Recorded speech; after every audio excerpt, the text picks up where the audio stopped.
ಬಾರಿ ನಮ್ಮ ಚಾನಲ್ನ ನೋಡ್ತಾ ಇದ್ದರೆ ಹಾಯ್, ನಾನು ರೂಪಾ. ಹಾಗೂ ನೀವು ನೋಡ್ತಾ ಇದ್ದೀರಾ ನಮ್ಮ ಕನ್ನಡ ಚಾನಲ್ ಆದ ಸ್ಮಯ ಕಲಿಕೆ. ನೀವಿನ್ನೂ ನಮ್ಮ ಚಾನಲ್ಗೆ ಸಬ್ಸ್ಕ್ರೈಬ್ ಆಗಿಲ್ಲ ಅಂದರೆ ಈ ಕೂಡಲೇ ಸಬ್ಸ್ಕ್ರೈಬ್ ಮಾಡ್ಕೊಳ್ಳಿ. ಹಾಗೆ ಪಕ್ಕದಲ್ಲಿ ಕಾಣುವ ಬೆಲ್ಲೈಕನ್ನ ಪ್ರೆಸ್ ಮಾಡಿ ಆಲ್ ಅಂತ ಟ್ಯಾಪ್ ಮಾಡೋದನ್ನು ಮರಿಬೇಡಿ. ಇವತ್ತಿನ ವಿಡಿಯೋದಲ್ಲಿ ಮಾರ್ವಾಡಿಗಳು ಮಾಡುವಂಥ ಈ ಒಂದು ಸಮಯದಲ್ಲಿ ನಾವು ಕೂಡ ಪೂಜೆ ಮಾಡ್ಕೋಬೇಕು. ನಾವು ಯಾಕೆ ಇವ್ರು ಮಾಡೋವಂಥ ಸಮಯದಲ್ಲಿ ಪೂಜೆ ಮಾಡ್ಕೋಬೇಕು, ಯಾವ ಸಮಯದಲ್ಲಿ ಪೂಜೆ ಮಾಡ್ಕೋಬೇಕು, ಯಾವ ರೀತಿ ಪೂಜೆ ಮಾಡ್ಕೋಬೇಕು ಅಂತ ಇವತ್ತಿನ ವಿಡಿಯೋದಲ್ಲಿ ಸಂಪೂರ್ಣವಾಗಿ ವಿವರವಾಗಿ ತಿಳಿಸ್ಕೊಡ್ತಾ ಇದ್ದೀನಿ. ಎಲ್ಲೂ ಕೂಡ ವಿಡಿಯೋನ ಸ್ಕಿಪ್ ಮಾಡ್ದಂಗೆ ಪೂರ್ತಿ ನೋಡಿ. ಬನ್ನಿ ಇವಾಗ ತಡ ಮಾಡ್ದಂಗೆ ವಿಡಿಯೋನ ಶುರು ಮಾಡೋಣ. ಮೊದಲು ನಾವು ದೇವರ ಮನೆನ ಯಾವ ದಿನ ಕ್ಲೀನ್ ಮಾಡ್ಕೋಬೇಕು ಅಂದರೆ ದೀಪಾವಳಿ ಹಬ್ಬಕ್ಕೆ ನಾವು ಶನಿವಾರ, ಭಾನುವಾರ ಅಥವಾ ಸೋಮವಾರ ಬೆಳಗ್ಗೆ ಕೂಡ ನೀವು ದೇವರ ಮನೆನ ಕ್ಲೀನ್ ಮಾಡ್ಕೋಬೋದು. ಹಾಗೆ ದನ ತ್ರಯೋದಶಿ ಪೂಜೆ ಕೂಡ ಮಾಡ್ಕೋಬೋದು. ಕಳಶ ಎಲ್ಲ ಇಡಬೇಕು ಅಂತ ಏನೂ ಇಲ್ಲ, ನೀವು ಹಾಗೇನೆ ಪೂಜೆನ ಸಿಂಪಲ್ ಆಗಿ ಮಾಡ್ಕೋಬೋದು. ಮಾರ್ವಾಡಿಗಳು ಮಾಡುವಂಥ ಈ ಒಂದು ಸಮಯದಲ್ಲಿ ನಾವು ಪೂಜೆ ಯಾಕೆ ನಾವು ಮಾಡ್ಕೋಬೇಕು ಅಂತ ಅಂದರೆ, ನೀವೆಲ್ಲ ನೋಡಿರ್ತೀರಾ, ಕಂಡಿರ್ತೀರಾ ಮಾರ್ವಾಡಿಗಳು ಅವರ ಬೆಳವಣಿಗೆ, ಅವರ ಏಳಿಗೆ ಹೇಗೆಲ್ಲ ಇರುತ್ತೆ, ಅವರೆಷ್ಟು ಮುಂದುವರೆದಿರ್ತಾರೆ ಅಂತ. ಅದೇ ರೀತಿಯೇ ನಾವು ಕೂಡ ಬೆಳಿಬೇಕಲ್ವಾ, ಏಳಿಗೆ ಪಡ್ಕೋಬೇಕು ಅಂದರೆ ಈ ಒಂದು ಸಮಯದಲ್ಲಿ ನಾವು ಕೂಡ ಪೂಜೆ ಮಾಡ್ಕೋಬೇಕು. ಮೊದಲು ನೀವು ದೀಪಗಳನ್ನು ತೊಳೆದ್ಬಿಟ್ಟು ಶನಿವಾರ ಸಂಜೆ ಸಿಂಪಲ್ ಆಗಿ ಪೂಜೆ ಮಾಡ್ಕೊಳ್ಳಿ. ಆ ದಿನ ಯಮ ದೀಪ ಆರಾಧನೆ ಮತ್ತು ಧನ್ವಂತರಿ ದೀಪಾರಾಧನೆ ಇರೋದ್ರಿಂದ ಕಳಶ ಇಡಲೇಬೇಕು ಅಂತ ಏನೂ ಇಲ್ಲ. ನೀವು 5 ದಿನ ಪೂಜೆ ಮಾಡೋದಾದರೆ ಶನಿವಾರನೇ ಬೆಳಗ್ಗೆಯಿಂದನೇ ದೇವ್ರ ಮನೆನ ಕ್ಲೀನ್ ಮಾಡಿಕೊಂಡು ಸಂಜೆಗೆ ಕಳಶ ಇಟ್ಟು ದೀಪಾರಾಧನೆ ಮಾಡಿ ದೀಪಾವಳಿ ಹಬ್ಬದ ಪೂಜೆನ ನೀವು ಪ್ರಾರಂಭ ಮಾಡ್ಕೋಬೋದು. ಇನ್ನು 3 ದಿನ ಮಾಡೋ ಅಂಥವ್ರು ಭಾನುವಾರ ಬೆಳಗ್ಗೆ ಅಥವಾ ಸೋಮವಾರ ಬೆಳಗ್ಗೆ ಕೂಡ ನೀವು ದೇವ್ರ ಮನೆನ ಕ್ಲೀನ್ ಮಾಡ್ಕೋಬೋದು. ಸೋಮವಾರ ಮಧ್ಯಾಹ್ನದ ಮೇಲೆ ಅಮಾವಾಸ್ಯೆ ಪ್ರಾರಂಭ ಆಗ್ತಾ ಇದೆ. ಹಾಗಾಗಿ ಸಂಜೆ 7 ಗಂಟೆಯಿಂದ 8 ಗಂಟೆ 20 ನಿಮಿಷದ ತನಕ ಒಳ್ಳೆ ಶುಭ ಮುಹೂರ್ತ ಇರುತ್ತೆ. ಈ ಸಮಯದಲ್ಲಿ ನೀವು ಕಳಶ ಸ್ಥಾಪನೆ ಮಾಡಿ ದೀಪಾವಳಿಯ ಧನಲಕ್ಷ್ಮಿ ಪೂಜೆಯನ್ನು ಮಾಡ್ಕೋಬೋದು. ನೀವು ಯಾವಾಗಲೂ ಯಾವ ರೀತಿ ಕಳಶ ಸ್ಥಾಪನೆ ಮಾಡ್ಕೊತೀರೋ, ವಿಗ್ರಹ ಯಾವ ರೀತಿ ಜೋಡಿಸ್ತೀರೋ ಅದೇ ರೀತಿನೇ ಮಾಡ್ಕೊಳ್ಳಿ. ಇನ್ನು ದೀಪಾವಳಿಯ ಪೂಜೆ ಧನಲಕ್ಷ್ಮಿ ಪೂಜೆಗೆ ತುಂಬಾನೇ ವಿಶೇಷ. ಅಂದರೆ ಲಕ್ಷ್ಮಿ ಮತ್ತು ಗಣಪತಿ ವಿಗ್ರಹವನ್ನು ಎರಡೂ ಕೂಡ ಜೊತೆಲೇ ಇಡಬೇಕು. ಒಂದು ಪ್ಲೇಟ್ನಲ್ಲಿ ಅಕ್ಕಿ ಹಾಕಿ 2 ವಿಗ್ರಹನ ಇಟ್ಬಿಟ್ಟು ಅಥವಾ ಒಂದು ಪೀಠ ಇಟ್ಟರು ಪರವಾಗಿಲ್ಲ, ಅದ್ರ ಮೇಲೆ ಒಂದು ಅಷ್ಟದಳ ಪದ್ಮ ರಂಗೋಲಿನ ಹಾಕ್ಬಿಟ್ಟು ಅದ್ರ ಮೇಲೆ 2 ವಿಗ್ರಹನ ಜೊತೆಲೇ ಇಡಿ. ಅಂದರೆ ಲಕ್ಷ್ಮಿ ಮತ್ತು ಗಣಪತಿ ವಿಗ್ರಹವನ್ನು, ಈ 2 ವಿಗ್ರಹವನ್ನು ಜೊತೆಲೇ ಇಡಬೇಕು. ಇನ್ನು ಅವತ್ತಿನ ದಿನ ಅಂದರೆ ಅಂಗಡಿ ಪೂಜೆ ಮಾಡ್ಕೊಳ್ಳೋರು ಕೂಡ ಇದೇ ಸಮಯದಲ್ಲೇ ಮಾಡ್ಕೋಬೋದು, ತುಂಬಾ ಒಳ್ಳೆಯದು. ಈ ಸಮಯದಲ್ಲಿ ಮಾಡೋದಕ್ಕಾಗಲ್ಲ ಅಂತ ಅಂದರೆ ಮಂಗಳವಾರ ಬೆಳಗ್ಗೆ ಕೂಡ ನೀವು ಮಾಡ್ಕೋಬೋದು. ಯಾಕಂದರೆ ಅಂಗಡಿ ಮತ್ತು ಮನೆ ಎರಡೂ ಕೂಡ ಒಂದೇ ಸಮಯದಲ್ಲಿ ಪೂಜೆ ಮಾಡೋದಕ್ಕಾಗಲ್ಲ ಅಂತ ಅನ್ನೋರು ಸಂಜೆ 6 ಗಂಟೆಯಿಂದ 7 ಗಂಟೆ ಒಳಗಾಗಿ ಮನೆಯಲ್ಲಿ ಪೂಜೆ ಮುಗಿಸ್ಕೊಂಡು ಆಮೇಲೆ ನೀವು ಅಂಗಡಿಗಳಲ್ಲಿ ಪೂಜೆ ಮಾಡ್ಕೋಬೋದು. ನೀವು ಸಿಂಪಲ್ಲಾಗಿ ಪೂಜೆ ಮಾಡ್ಕೊಳ್ಳಿ, ಕಳಶ ಇಟ್ಬಿಟ್ಟು ಎಲ್ಲ ಕಡೆ ರೆಡಿ ಮಾಡಿಟ್ಕೊಳ್ಳಿ. ದೇವ್ರ ದೀಪ ಹಚ್ಚಿ ಸಿಂಪಲ್ಲಾಗಿ ಲಕ್ಷ್ಮೀ ಮಂತ್ರವನ್ನು ಹೇಳ್ಕೊಂಡು ನೈವೇದ್ಯ ಇಟ್ಟು ಪೂಜೆ ಮಾಡ್ಕೊಳ್ಳಿ. ಏಕೆಂದರೆ ಆ ದಿನ ತುಂಬ ವಿಶೇಷ. ಅಂದರೆ ಮಾರ್ವಾಡಿಗಳು ಪೂಜೆ ಮಾಡುವಂಥ ಸಮಯ ಅಂದರೆ ಮಧ್ಯರಾತ್ರಿ 12 ಗಂಟೆಗೆ. ಇದನ್ನು ನಿಶಿತ ಮುಹೂರ್ತ ಅಂತ ಹೇಳ್ತಾರೆ. ಇದು ಅತ್ಯಂತ ಶುಭ ಮುಹೂರ್ತ ಅಂತಲೇ ಹೇಳ್ಬೋದು. ಇನ್ನು ನಾ ಆಗಲೇ ಹೇಳ್ದಂಗೆ ಲಕ್ಷ್ಮಿ ಮತ್ತು ಗಣಪತಿ ವಿಗ್ರಹಕ್ಕೆ ಗಂಧ, ಅರಿಶಿನ, ಕುಂಕುಮ ಎಲ್ಲನೂ ಕೂಡ ಇಡಬೇಕು. ಗೆಜ್ಜೆ ವಸ್ತ್ರವನ್ನು ಏರಿಸಬೇಕು. ಗಣಪತಿಗೆ ಗರಿಕೆ ಇಡಿ ಮತ್ತು ಕೆಂಪು ಹೂನ ಇಡಬೇಕು. ಲಕ್ಷ್ಮೀ ದೇವಿಗೆ ಮಲ್ಲಿಗೆ ಹೂವು ಅಲಂಕಾರವನ್ನು ಮಾಡಿ 2 ತುಪ್ಪದ ದೀಪಗಳನ್ನು ಹಚ್ಕೊಳ್ಳಿ. ಇನ್ನು ಆ ದಿನದ ನೈವೇದ್ಯಕ್ಕೆ ಕಜ್ಜಾಯ ಮಾಡೋ ಅಂಥವ್ರು ಮಾಡಿ ನೈವೇದ್ಯಕ್ಕೆ ಇಡ್ಬೋದು. ವರ್ಷಕ್ಕೆ 1 ಸಲ ಆದ್ರೂ ಮನೆಯಲ್ಲಿ ಕಜ್ಜಾಯ ಮಾಡಬೇಕು ಅಂತ ಹೇಳ್ತಾರೆ. ಮಹಾಲಕ್ಷ್ಮಿ ದೇವಿಗೆ ತುಂಬಾ ಪ್ರಿಯವಾದ ತಿಂಡಿ ಅಂತಲೇ ಹೇಳ್ಬೋದು. ಹಾಗಾಗಿ ನೀವು ಕಜ್ಜಾಯ ಮಾಡಿಬಿಟ್ಟು ನೈವೇದ್ಯಕ್ಕೆ ಇಡ್ಬೋದು. ಬೇರೆ ಬೇರೆ ಯಾವುದೇ ಸಿಹಿ ಪದಾರ್ಥವನ್ನು ಕೂಡ ನೀವು ಸಿಹಿ ತಿಂಡಿಗಳನ್ನು ಮಾಡಿಬಿಟ್ಟು ನೀವು ದೇವರಿಗೆ ನೈವೇದ್ಯ ಅಂತ ಇಡ್ಬೋದು. ಇನ್ನು ಈ ದಿನದ ಕಳಶ ಸ್ಥಾಪನೆ ಕೂಡ ತುಂಬಾ ವಿಶೇಷ ಅಂತಲೇ ಹೇಳ್ಬೋದು. ಕಳಶದ ಚೆಂಬಲ್ಲಿ ಒಳಗಡೆ ಮಾಮೂಲಾಗಿ ಬೆಳ್ಳಿ ಕಾಯಿನು ಮತ್ತು ಗುಂಡು ಅಡಿಕೆ ಎಲ್ಲನೂ ಕೂಡ ಹಾಕಿರ್ತೀವಿ. ಇನ್ನು ಆ ಕಳಶದ ಒಳಗಡೆ ಒಂದು ಸಣ್ಣದೇ ಆದ್ರೂ ಚಿನ್ನದ ಒಡವೆನ ಹಾಕಬೇಕಾಗತ್ತೆ. ಇದು ಯಾಕಂತ ಅಂದರೆ ತುಂಬ ಜನ ಒಡವೆ ಅಡ ಇಟ್ಟಿದ್ದೀವಿ, ಬಿಡಿಸೋದಕ್ಕಾಗ್ತಾ ಇಲ್ಲ, ಅಥವಾ ಹೊಸ ಒಡವೆನ ನಮಗೆ ತೊಗೊಳೋದಕ್ಕೆ ಆಗ್ತಾ ಇಲ್ಲ ಎಷ್ಟು ಪ್ರಯತ್ನ ಪಟ್ರು ಅಂತ ಅನ್ನೋರು ಇನ್ನೂ ಕೂಡ ಕೆಲವರು ಈ ರೀತಿ ಕೂಡ ಯೋಚನೆ ಮಾಡ್ತಾರೆ. ಅದೇನಪ್ಪ ಅಂದರೆ ನಮಗೆ ಚಿನ್ನನೇ ಆಗಿ ಬರೋದಿಲ್ವೇನೋ ಅಂತ ಅಂದ್ಕೊಂಡಿರ್ತಾರೆ. ಈ ರೀತಿ ಕಳಶದ ಒಳಗಡೆ ಒಂದು ಚಿಕ್ಕದೇ ಆದರೂ ಕೂಡ ಪರವಾಗಿಲ್ಲ, ಒಡವೆನ ಹಾಕಿ 5 ವಾರ ಪೂಜೆ ಮಾಡಿ ನೋಡಿ, ಖಂಡಿತವಾಗ್ಲೂ ಬದಲಾವಣೆಗಳು ಆಗುತ್ತೆ. ಕಳಶದ ಒಳಗಡೆ ಯಾವುದಾದ್ರೂ ಸರಿ ಒಂದು ಚಿನ್ನದ ಆಭರಣವನ್ನು ಹಾಕಿ ಪೂಜೆ ಮಾಡಬೇಕು. ಹಾಗಾಗಿ ಒಂದು ಸಣ್ಣ ಮೂಗುತಿನೇ ಆದರೂ ಪರವಾಗಿಲ್ಲ, ನಿಮ್ಮ ಹತ್ರ ಹಳೆಯ ಚಿನ್ನಗಳು ಮನೆಯಲ್ಲಿ ಇದೆ ಅಂತ ಅಂದರೆ ಅದನ್ನು ಕೂಡ ತೊಳೆದ್ಬಿಟ್ಟು ನೀವು ಕಳಶದ ಒಳಗಡೆ ಹಾಕ್ಬೋದು. ಕಳಶದ ಒಳಗಡೆ ಒಂದು ಚಿನ್ನದ ಮೂಗುತಿ, ಬೆಳ್ಳಿ ಕಾಯಿನು ಹಾಕಬೇಕು. ನೀರನ್ನು ತುಂಬಿಸಿ ಇಟ್ಕೋಬೇಕು. ಒಂದು ಬಿಲ್ಪತ್ರೆ ದಳ, ಒಂದು ಲಾವಾಂಚ ಬೇರು. ಈಗಾಗಲೇ ವರಮಹಾಲಕ್ಷ್ಮಿ ಹಬ್ಬಕ್ಕೆ ತೊಗೊಂಡಿರ್ತೀರ, ಅದೇ ಇದೆ ಮನೆಯಲ್ಲಿ ಅಂತ ಅಂದರೆ ನೀವು ಅದನ್ನೇ ಉಪಯೋಗಿಸ್ಕೋಬೋದು. ಒಂದು ಸಣ್ಣ ಲಾವಂಚ ಬೇರನ್ನು ಹಾಕಬೇಕು. ಮಾವಿನ ಸೊಪ್ಪು ಅಥವಾ ವಿಳೆದೆಲೆನ ಹಾಕಿಬಿಟ್ಟು ತೆಂಗಿನಕಾಯಿನ ಪ್ರತಿಷ್ಠಾಪನೆ ಮಾಡ್ಬೋದು. ಕಳಶ ಇಡೋದಿಲ್ಲ ಅಂತ ಅನ್ನೋರು ಪರವಾಗಿಲ್ಲ, ನೀವು ಲಕ್ಷ್ಮೀ ಫೋಟೋನ ಇಟ್ಬಿಟ್ಟು ಪೂಜೆ ಮಾಡ್ಕೊಳ್ಳಿ. ಅಥವಾ ಬರೀ ನಾವು ಎಲೆ ಕಳಶ ಇಡ್ತೀವಿ ಅನ್ನೋರು ಕೂಡ ಕಳಶದ ಒಳಗಡೆನೆ ಇದೆಲ್ಲನೂ ಕೂಡ ಹಾಕಲೇಬೇಕು. ಚಿನ್ನ, ಬೆಳ್ಳಿ, ಒಂದು ಗುಂಡು ಅಡಿಕೆನ ಹಾಕಿ, ಒಂದು ಲಾವಂಚ ಬೇರು, ಒಂದು ಬಿಲ್ಪತ್ರೆ ದಳ, ಅರಿಶಿನ, ಕುಂಕುಮ ಎಲ್ಲನೂ ಕೂಡ ದೀಪಾವಳಿ ಹಬ್ಬದ ದಿನ ಹಾಕಿ ನೀವು ಕಳಶವನ್ನು ಪ್ರತಿಷ್ಠಾಪನೆ ಮಾಡ್ಕೋಬೋದು. ಇನ್ನು ದೀಪಗಳು, ವಿಗ್ರಹಗಳು ಎಲ್ಲದಕ್ಕೂ ಕೂಡ ಅಲಂಕಾರವನ್ನು ಮಾಡಿ. ಆದರೆ ಗಣೇಶ ಮತ್ತು ಲಕ್ಷ್ಮಿ ವಿಗ್ರಹಗಳನ್ನು ಜೊತೆಲಿಟ್ಟು ಪೂಜೆ ಮಾಡಬೇಕು. ಆ ವಿಗ್ರಹದ ಮುಂದೆ 2 ತುಪ್ಪದ ದೀಪನ ಹಚ್ಚಬೇಕು. ಮತ್ತು ವರಮಹಾಲಕ್ಷ್ಮಿ ಹಬ್ಬದಲ್ಲಿ ಲಕ್ಷ್ಮಿಗೆ ಪ್ರಿಯವಾದಂತಹ ವಸ್ತುಗಳನ್ನು ಇಟ್ಬಿಟ್ಟು ನೀವು ಪೂಜೆ ಮಾಡ್ಕೊಂಡಿರ್ತೀರಲ್ವಾ, ಹೋದ ವರ್ಷ ಇವತ್ತಿನ ದಿನ ಅದನ್ನೆಲ್ಲ ತೆಗೆದ್ಬಿಟ್ಟು ತೊಳೆದ್ಬಿಟ್ಟು ಒಂದು ಬಟ್ಲಲ್ಲಿ ಹಾಕಿ ನೀವು ಪೂಜೆ ಮಾಡ್ಕೋಬೇಕು. ಇನ್ನು ಹೋದ ವರ್ಷ ಇಟ್ಟಿರುವಂಥ ಲವಂಗ ಮತ್ತು ಏಲಕ್ಕಿ ಕಾಯಿನ ತೆಗೆದ್ಬಿಡಿ. ಮತ್ತು ಅದಕ್ಕೇನೆ ಹೊಸದಾಗಿ ಹಾಕಬೇಕು ಏಲಕ್ಕಿ ಕಾಯಿ ಮತ್ತು ಲವಂಗವನ್ನು. ಒಂದು ಬಟ್ಲನ್ನು ನೀವು ಲಕ್ಷ್ಮೀ ಫೋಟೋ ಅಥವಾ ಕಳಶ ಅಥವಾ ಲಕ್ಷ್ಮೀ ವಿಗ್ರಹ ಎಲ್ಲಿಟ್ಟಿರ್ತೀರೋ ಪೂಜೆಗೆ ಅದರ ಬಲಭಾಗ ಅಥವಾ ಎಡಭಾಗದಲ್ಲಿ ಇಡ್ಬೋದು. ಇನ್ನು ಆ ದಿನ ಕುಬೇರ ಯಂತ್ರದ ಪೂಜೆ ಮಾಡಲೇಬೇಕು. ನಿಮಗೆ ಆ ವಿಡಿಯೋ ಲಿಂಕ್ನು ಕೂಡ ನಾನು ಡಿಸ್ಕ್ರಿಪ್ಷನ್ ಬಾಕ್ಸ್ನಲ್ಲೂ ಕೂಡ ಕೊಟ್ಟಿರ್ತೀನಿ, ಒಂದ್ಸಲ ಚೆಕ್ ಮಾಡಿ ನೋಡಿ.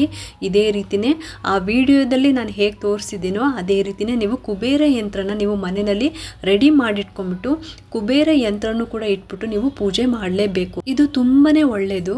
ಈ ರೀತಿ ಲಕ್ಷ್ಮಿಗೆ ಪ್ರಿಯವಾದ ವಸ್ತುಗಳು ಮತ್ತು ಕುಬೇರ ಯಂತ್ರ ಎಲ್ಲನೂ ಕೂಡ ಇಟ್ಬಿಟ್ಟು ತುಪ್ಪದ ದೀಪಗಳನ್ನು ಹಚ್ಬಿಟ್ಟು ಪೂಜೆ ಮಾಡಬೇಕು. ದೇವ್ರ ಮನೆಯಲ್ಲಿ ಇದನ್ನೆಲ್ಲ ಇಟ್ಟು ಮೊದಲು ತುಳಸಿ ಗಿಡದ ಹತ್ತಿರ ದೀಪ ಹಚ್ಚಬೇಕು, ಆಮೇಲೆ ಹೊಸ್ಲತ್ತಿರ ದೀಪ ಹಚ್ಚಬೇಕು, ಆ ನಂತರ ದೇವ್ರ ಮನೆಯಲ್ಲಿ ದೀಪ ಹಚ್ಚಬೇಕು, ಆಮೇಲೆ ಪೂಜೆನ ಶುರು ಮಾಡ್ಕೋಬೇಕು.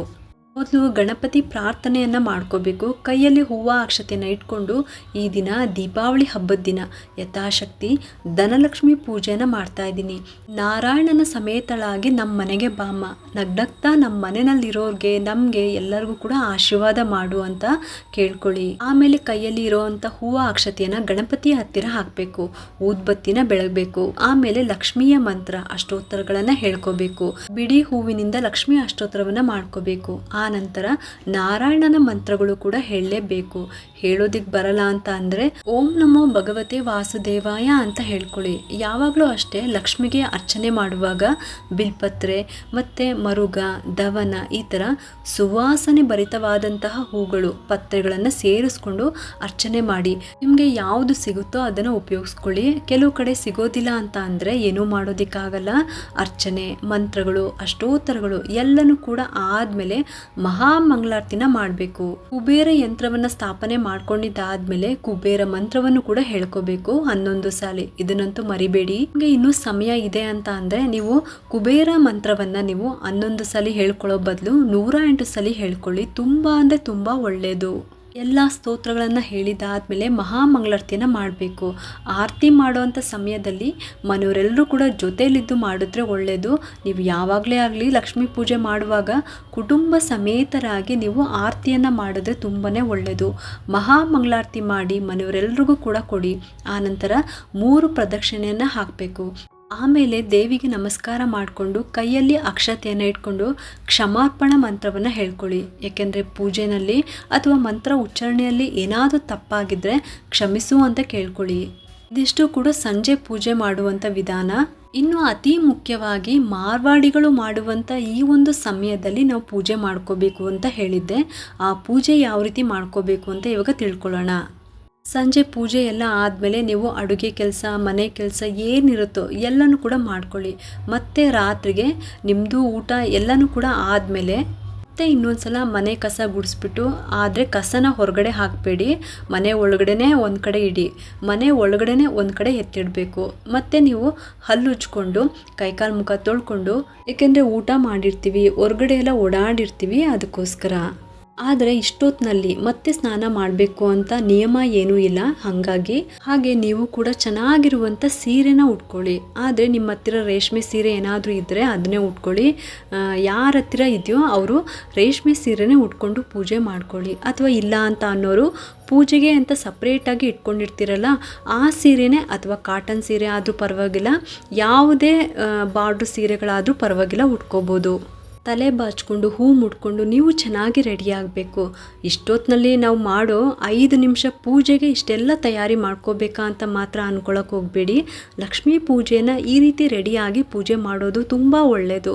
ಹಾಗಾಗಿ ನೀವು ಕೂಡ ಚೆನ್ನಾಗಿ ರೆಡಿ ಆಗಬೇಕು. ಮತ್ತು ಈ ವರ್ಷದಲ್ಲಿ ನೀವೇನು ತೊಗೊಂಡಿರ್ತೀರೋ, ಚಿಕ್ಕದ್ದೇ ಆಗಿರಲಿ ಅಥವಾ ದೊಡ್ಡದ್ದೇ ಆಗಿದ್ರೂ ಕೂಡ, ನೀವೇನು ಪ್ರಾಪರ್ಟಿ ಅಂತ ತೊಗೊಂಡಿರ್ತೀರಲ್ಲ, ಅಂದರೆ ಗಾಡಿದೇ ಆಗಿರ್ಬೋದು ಅಥವಾ ಏನಾದರೂ ಸೈಟು, ಮನೆ ಯಾವುದಾದ್ರೂ ಸರಿ, ಅಥವಾ ನೀವು ಬಾಡಿಗೆ ಮನೆಯಿಂದ ಲೀಸ್ಗೆ ಹೋಗಿದ್ರೆ ಆ ಅಗ್ರಿಮೆಂಟ್ ಪೇಪರ್ ಇರುತ್ತಲ್ವ, ಆ ಮನೆ ಪೇಪರ್ ಕೂಡ ಇಟ್ಕೋಬೋದು. ಅಂದರೆ ನೀವು ಪೂಜೆ ಮಾಡೋದಕ್ಕೆ ಇಡಬೇಕು ಅಂತ ಹೇಳ್ತಾ ಇದ್ದೀನಿ.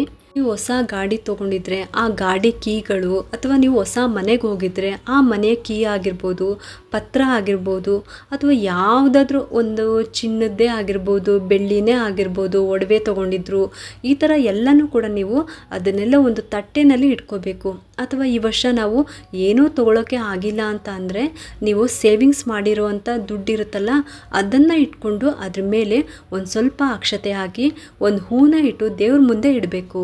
ಇದು ರಾತ್ರಿ 12 ಗಂಟೆಗೆ ಮಾಡೋವಂಥ ಪೂಜೆ, ಇದನ್ನು ನೆನ್ಪಿಟ್ಕೊಳ್ಳಿ. ಅಥವಾ ನೀವೇನಾದರೂ ಯಾವುದಾದ್ರೂ ಅರಿಶಿನ ಕುಂಕುಮ ಬಟ್ಲು ತೊಗೊಂಡಿದ್ರೆ, ಬೆಳ್ಳಿದು ದೀಪ ತೊಗೊಂಡಿದ್ರೆ ಅದನ್ನು ಕೂಡ ಇಟ್ಬಿಟ್ಟು ಪೂಜೆ ಮಾಡ್ಕೋಬೋದು. ಆ ಅರಿಶಿನ ಕುಂಕುಮ ಬಟ್ಲಿಗೆ ನೀವು ಅರಿಶಿನ ಕುಂಕುಮವನ್ನು ತುಂಬಿಸ್ಬಿಟ್ಟು ಅದನ್ನು ದೇವ್ರ ಮುಂದೆ ಇಟ್ಟು ಪೂಜೆ ಮಾಡ್ಕೋಬೋದು. ಇನ್ನು ದೀಪಗಳನ್ನು ತೊಗೊಂಡಿದ್ರೆ ಆ ದಿನ ದೀಪನ ಹಚ್ಚಿ ಇಡಬೇಕು. ಅದನ್ನು ಬಿಟ್ಟು ಬೇರೆ ಏನಾದರೂ ತೊಗೊಂಡಿದ್ರೆ ಅದನ್ನೆಲ್ಲ ಒಂದು ತಟ್ಟೆನಲ್ಲಿ ಜೋಡಿಸಿ ಇಡಬೇಕು. ಅಥವಾ ಈ ವರ್ಷ ಏನೂ ತೊಗೊಳೋದಿಕ್ಕಾಗಿಲ್ಲ ಅಂದರೂ ಪರವಾಗಿಲ್ಲ, ನೀವು ಸೇವಿಂಗ್ಸ್ ಮಾಡಿರುವಂಥ ದುಡ್ಡನ್ನೇ ಒಂದು ತಟ್ಟೆನಲ್ಲಿ ಇಟ್ಬಿಟ್ಟು ದೇವ್ರ ಮುಂದೆ ಪೂಜೆ ಮಾಡ್ಕೋಬೋದು.